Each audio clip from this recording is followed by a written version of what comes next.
going back and looking at a couple things.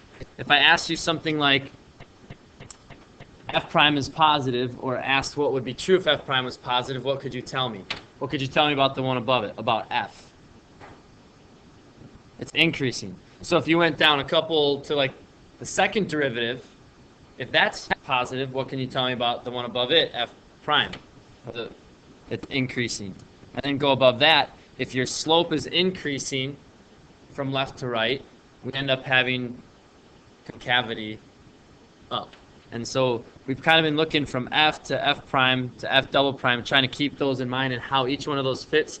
And ultimately, it seems like we've been using the plus or minus the most, because that's the easiest one to check. Yes, you can go and look at values and see is it bigger or smaller, but it's easy to just plug in a value for f prime and say is it positive or negative. Plug in a value for the second derivative, f double prime, is it positive or negative, and that seeing what that can tell us about our graph. We're actually going to learn one more thing really on top of what we learned today, and that's kind of going to what do you know when the second derivative is positive or negative, when it's increasing or decreasing for the first derivative then, and then all the way up just to the original function when it's going to be concave or up or concave down. So looking at what we got up there, I'm going to scroll down kind of where we ended up yesterday. We asked some questions like, okay, is f increasing? So what do we look to? Or where do we look to? Well, if you're looking for increasing, you go to the one below it, f prime. Is it positive or negative? So we did that. Is it concave? Well, then you got to go a couple down. You got to know is the derivative increasing or decreasing, and then you got to go one below that. Is it positive or negative for the second derivative? We did a max or min a little bit different yesterday. We'll actually show you another way today to get that.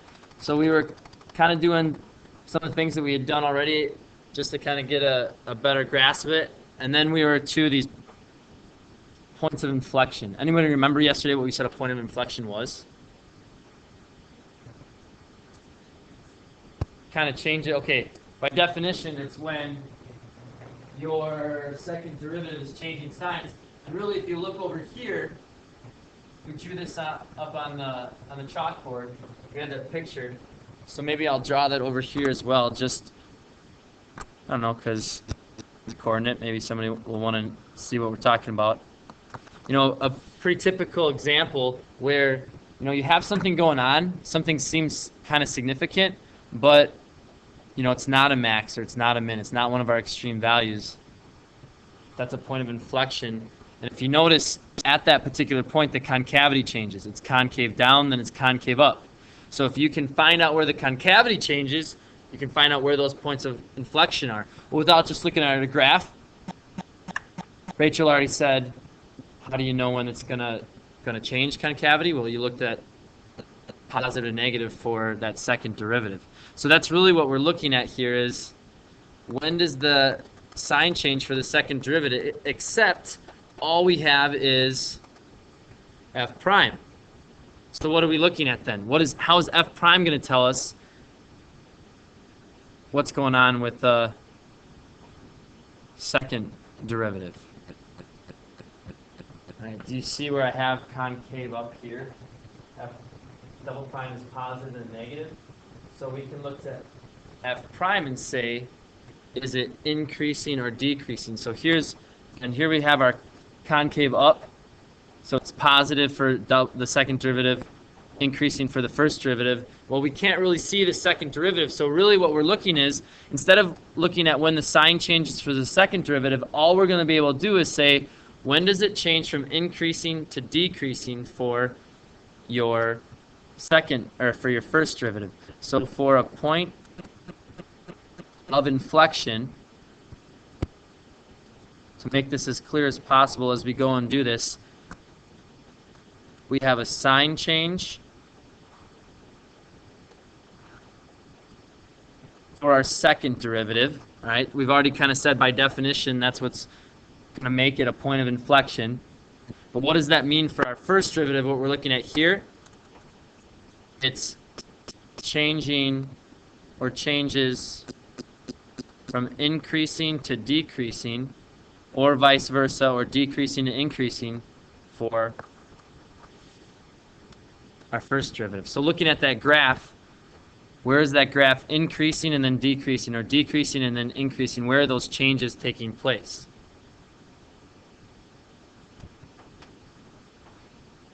Natalie, where do we change from increasing to decreasing, or from decreasing to increasing? Okay, at -2. So at x equals -2, we were decreasing, going down, and you get to -2, and then it changes to increasing. 0.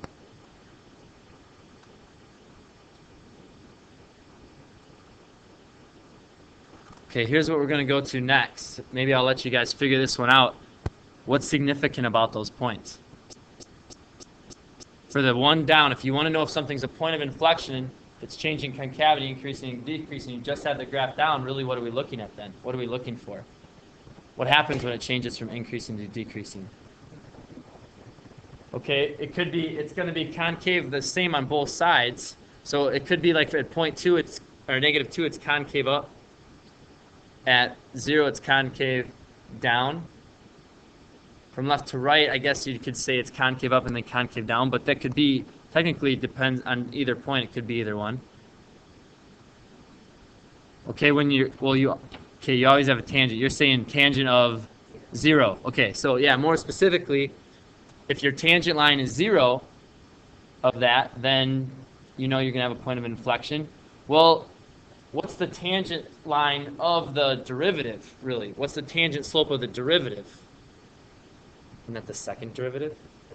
So when your second derivative equals 0, you're going to have a tangent line there.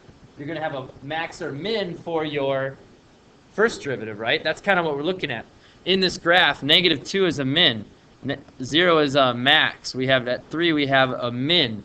You have your next derivative down is going to be a tangent of 0. That's our second derivative. M equals 0 for that, or the second derivative will equal 0. And for the first derivative, you notice it's a max or min. So just a lot of things that we can notice there. And there's one other thing that's going to really help us out, but that's really close to the last thing we're really going to look at. They don't really ask us for, like, okay, what's the value at those points of inflections? It's not really that significant. It might be helpful to know if it's concave up or down, or what concavity is changing.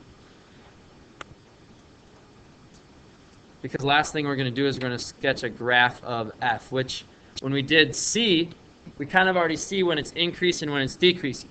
So now we really want to know what's the concavity of this. Let me kind of show you back to where we ended up. We have actually done this already. I'm going to scroll all the way to the end. You guys don't have to do this because we're not going to all end up there.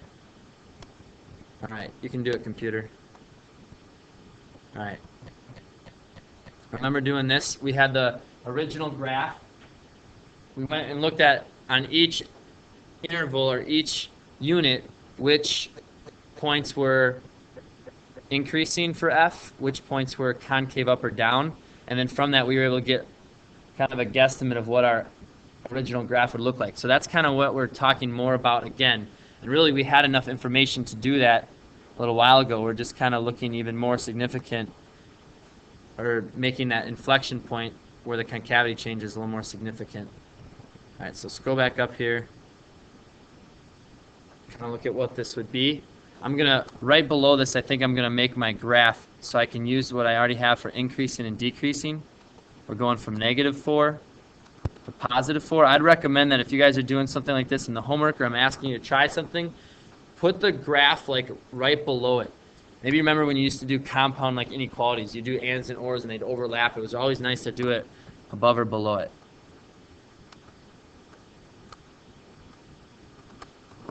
So we know where f is increasing or decreasing. Where is it concave up or concave down? Well, these points of inflection, if I could do this just to help, now we don't have to necessarily do this. We could look at our graph and figure it out, but it's just going to make it a lot easier to follow, I think, if we go ahead and say like we did on that last example. Again, we've done this before then. We know it changes concavity at -2. We know it changes concavity at 0. We know it changes concavity at 3. Those are points of inflection. We're going to use those to help graph it. And maybe when you kind of get the idea of what a point of inflection does, it'll make it easier to graph without going and looking at every single chunk once you get going.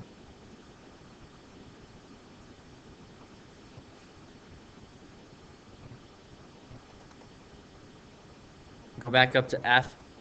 We know it's changing concavity from -4 to -2. Our derivative in our graph there is decreasing. What does that tell you about our concavity? It's negative, right? If it's decreasing, that means the next derivative down is going to be negative, right? Negative means the one up is increasing, so think about that backwards. So we're going to have concavity of down and down for that chunk. We know it's going to change. I really don't have to look back up, but from -2 to 0, it should change if we had a point of inflection. And if you look at your graph, from -2 to 0, it's going up. It's increasing. So we're going to be concave up. It should change at 0, and you can see that because now our graph is decreasing, so it's concave down. And then from 3 to 4, it increases. So once you know the first concavity and you know that those are points of inflection, it's just going to change each time. Sketch a possible graph for the graph of f on an interval. We're increasing, we're concave. We don't really know where to start. Like if I would make my y-axis here and say, how high or how low we're going to go, we're not really sure. We'd have to have a value. Remember that plus c? You could have that shift up or down from where we came from, and we just don't know yet. Unless they give us a point to plug in to start. So let's just start at around 0, 0, or a little bit above 0 maybe. We're increasing, I'm concave down. So increasing, I got to be concave down for a little bit. If we need to clean it up after we get going and realize it's not going to look very good, we can do that. So it's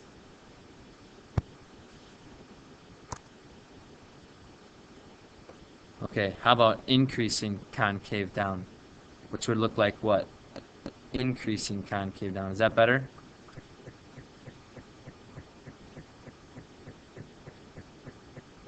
Still going to be increasing, but we're going to have an inflection point. We're going to change concavity. So it's going to go up for a little bit still. It's going to keep going up. So it's concave up and increasing. What happens at 0? It looks like it's still increasing, but we're going to change one more time. Concavity is going to change. And that's the point where it's going to start decreasing. It's going to decrease for the rest of it, but our concavity is going to stay down now. So that must be a point where we have like a max. And I'm going to erase just a little bit there to make sure I can see that that's kind of where my max is going to be. So it's got to be decreasing after that. Concave down all the way till we get to 3. Still decreasing, but it changes concavity again. All right. Second time we've done that. You guys think you could pull that off on your own? If you had those two chunks? If you had a pencil, right? Maybe not a pen. So you could erase. Or maybe not. So we'll get a chance to try a couple of those. But that's what we're trying to do, is trying to say, okay, we know what intervals or what units that they're increasing. We know what units they're concave up or concave down for f. See if you can get a graph of that. All right, keep cruising. We'll get the last thing. Point of inflection does not always occur when y prime double prime equals 0. So what are we talking about there? Well, we're talking about, I should ask you, what do we know? What does it mean when y double prime equals 0? What is that telling us? Okay, that's what we're saying. It seems like it should be, right? It seems like there should be a point of inflection there, because it's going to change. It'd be like plus on one side, minus on the other side. I actually gave you an example where this wouldn't occur yesterday. What does it mean about the tangent line? So if your derivative the second time is 0, go one above it. What does it mean about the one above it? And we just kind of looked. So if I'm looking at f prime, I know if it's 0, maybe it looks like this. Comes up, right? So it seems like f would be, change from increasing to decreasing. We should have a point of inflection. Can you think of an example where that wouldn't work out? What's that? Okay, so one thought is, what if it just goes up or comes down and just touches 0. Is that what you're saying? Okay, what would that tell us? It means we're increasing the whole time.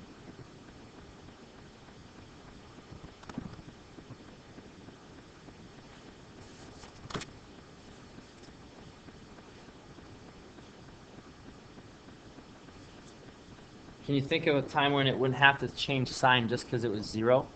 So that's, I think, what you're trying to say, is your second derivative, if it's 0, could come down and just touch it, which means it's still positive the whole time. Meaning at that interval, let's say that's C, we've done that before. Let's say you're coming down, your second derivative is positive, your second derivative is still positive. Was there a sign change? No. So just because it equals 0, it seems like, well, if we're looking for sign changes set equal to 0, but there is a possibility that that could happen. There's one more that could happen.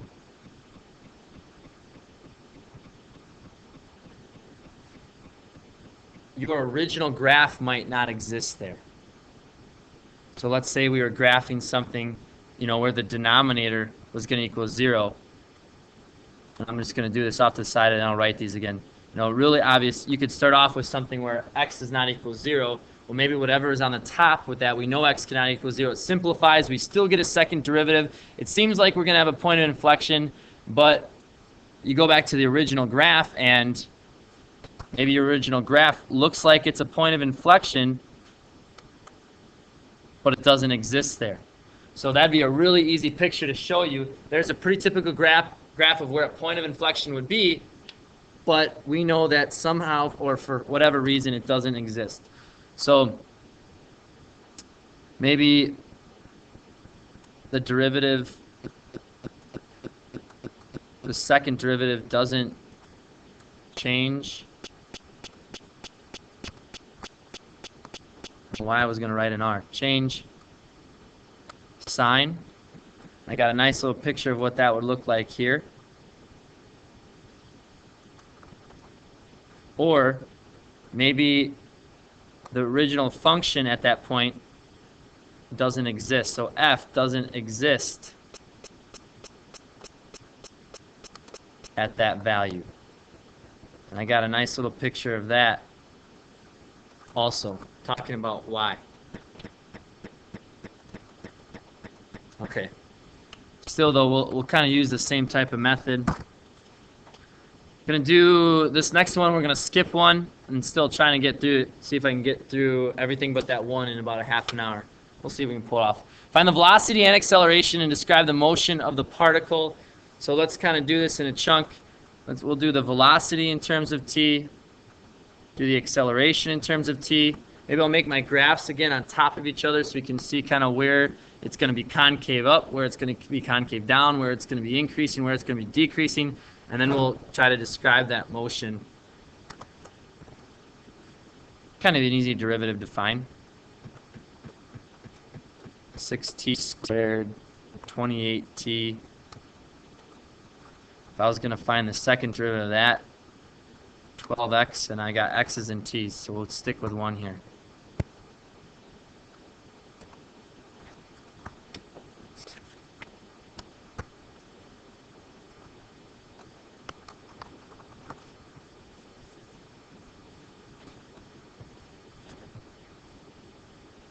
We've done this quite a bit. We only got to look above 0. T is greater than 0. We'll go ahead and try to solve this and see if we can't find those possible values where we have sign changes for our derivative, where we have sign changes for our second derivative. Can we factor out a 6? Let's see what can we pull out of there to make that easier to factor. Is it just a 2? So I'm going to pull out a 2 here. Try to do this kind of quickly. If you have questions on the algebra, please ask.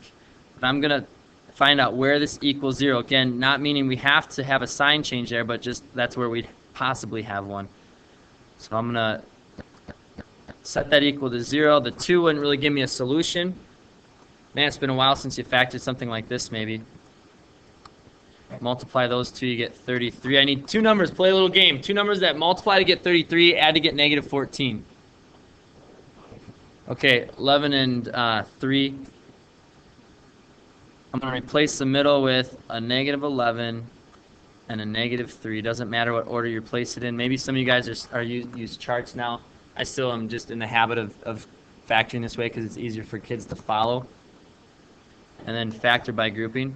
What's that? Oh, flip it around to yeah. They're both going to be negative, so it won't matter either way. If like this way, all I have to pull out is a t then. T minus, and then I'd get, or times 3, t minus 11. Same thing with here, you just have to pull out a negative. Either way, if you switch around, still going to have to pull out the negative. But yeah, maybe it's harder to see that. You'd have to have a 1 there. It's all good. Either way, you're just going to get the same factors, but in a different order. You can solve or set that equal to 0 and get your solutions. Looks like we're going to get t equaling a positive 1 and 11/3, which make sure those fall within your domain. Remember, it had to be greater than or equal to 0, which both of them do, which is kind of sweet. So we have a couple different places where our graph can change from increasing to decreasing, which is, again, we're describing this particle of this motion, or the motion of this particle. So increasing, we'd be moving to the right. Decreasing, we'd be moving to the left. All right, I got 1 and then 11/3. We really only need our sign changes there. So something less than 1. Plug in 0 would be easy, right? You'd end up with a negative. Looking at this, something in between 1 and 11/3, maybe do 2.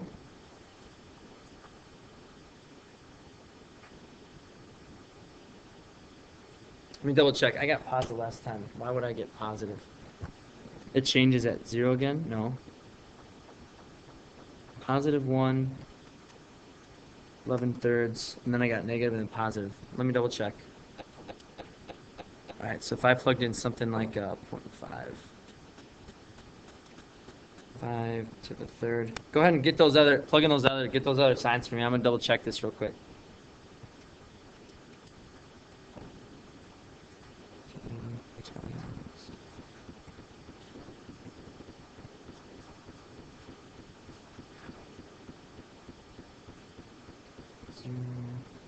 Oh, you know why? Because I was plugging it back into the original equation. Okay, well that's an easy fix. Yeah, plug it back into you got it, right? Yeah, so we're looking at, we're plugging it back into our derivative, which is v here. So that's why we should be getting positive. Plug something in between. It does work out where we get a negative and a positive there again, so that works out pretty slick. You are going to have it increasing, then decreasing, then increasing. You can see we'd have a max and a min. We are only going from starting at 0, though. So you would have, if you were going to start describing the motion, if it was going to the right and then to the left, then to the right, or up, down, up, you would have, could be equal to 0. So that could, if we were just looking up and down, actually be an absolute min or a local min, even over there on the left. And it goes up forever and ever and ever. So that's kind of a general view of our graph. But we don't know concavity yet. So we got to do the same thing over here. 12t equals 28. T equals 28 over 12. Divide by 4, you get 7. Divide by 4, you get 3. 7/3. Well, that's nice. But that's okay, because all we have to do is plug it back in and get a positive or negative. So you could go back in, plug in 0 again, you have negative, plug in a huge number, get positive. So we do have concavity changing at negative 7/3. Again, starting at 0, though. Describe the particle of motion. Describe the particle of motion. Describe the motion of the particle. Good grief. All right, where does it start? What do we say about when it starts? So it starts increasing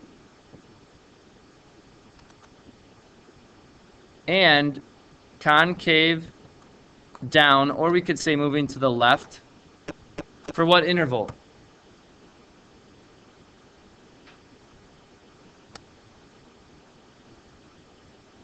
And again, it might help if we wrote this right above. You don't necessarily have to. But if I put like 3/3 here and 11/3, 7/3 kind of fall right in the middle. So we're going to have these points at which we're changing. So our first chunk is only to 3/3, or only from, or on the interval from 0, it's including 0. And again, I said it, we're not going to be picky. We looked into it. The AP exam's not going to be picky about that. From 0 to 3/3, or just 1. Then what? Corey, then what are we looking at? What happens next? After 1. So there's two things you have to describe. Increasing, decreasing, concave up, concave down.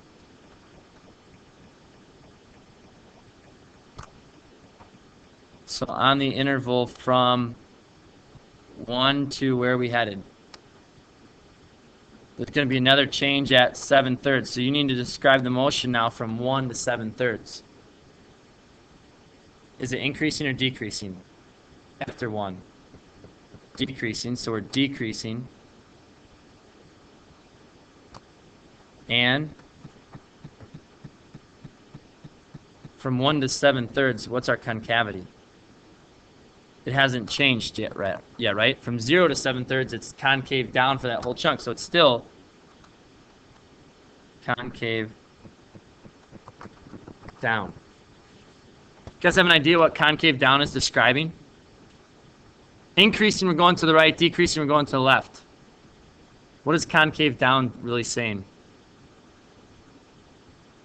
Or concave up? Okay, if something's concave up, what does that tell you about your slope? F prime. Your slope is actually increasing. If it's concave down, your slope is actually decreasing. What does that tell you about your next one down, your acceleration? Or really, just look right here. Your acceleration is, so really what we're saying is our acceleration is negative.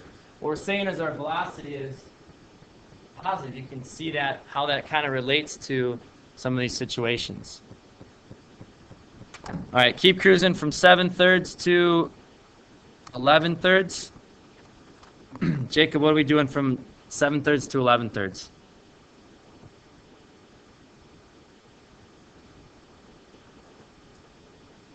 All right, we're still decreasing, but now we've changed concavity. And then the last one where we end from 11/3 till forever, we are now increasing again, or moving to the right, and we could say concave up still, or say we're still accelerating rather than decelerating. All right, we're going to skip the next example. I don't know if I'm going to get quite as far as we're hoping, but that's okay. I think we'll get as far as we need to for the moment. We'll just have a little bit tomorrow yet. But I'll let you try to get started on some of that stuff. All right, read some math for me. Tell me what's going on. Second derivative test for local extreme. It says f prime of c equals 0. What is that talking about? What are they saying? They're saying there's a point where the first derivative is 0. What does that look like? Our tangent line slope is 0. So again, we're looking at something like this, right? Where our tangent slope is 0, or something like this where our tangent slope is 0.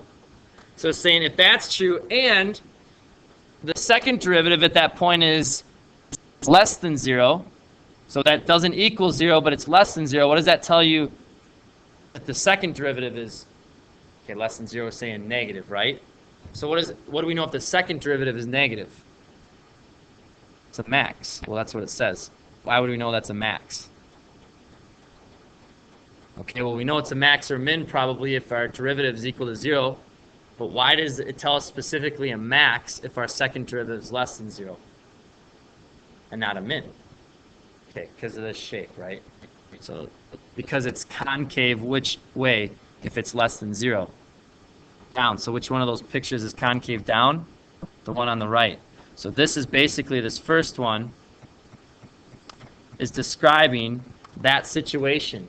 Knowing what our first derivative value at that point is, knowing what our second derivative value at that point is describing that situation, or that second one has a min because it's describing that first one that we drew.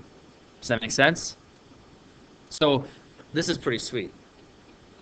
By finding the derivative and finding the second derivative, we can just plug in a value if we're looking at that value and know that's a max or min because of the sign we're getting for our derivative and what we're getting for our second derivative, and knowing that we're getting 0 for our first derivative. Okay, real quick, we can do this, I think. So we'll probably do this one. We'll end on this, and I'll try to make it quick. So f prime 3x squared minus 12. I'm going to say I want that to equal 0.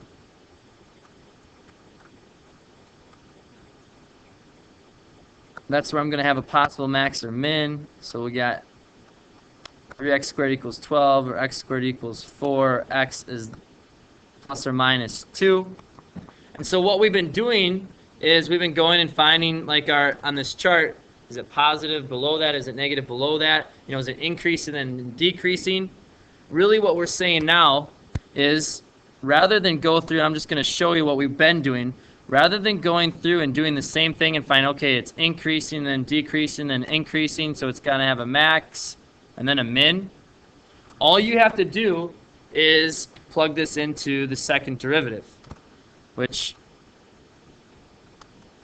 put a big or here, and then I'll find the second derivative and slow down and make sure I'm not leaving you behind, because this will be super easy to find out once we've got this.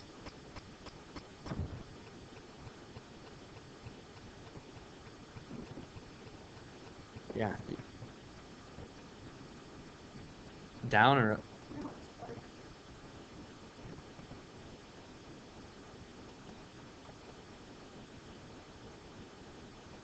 I don't know what you're asking.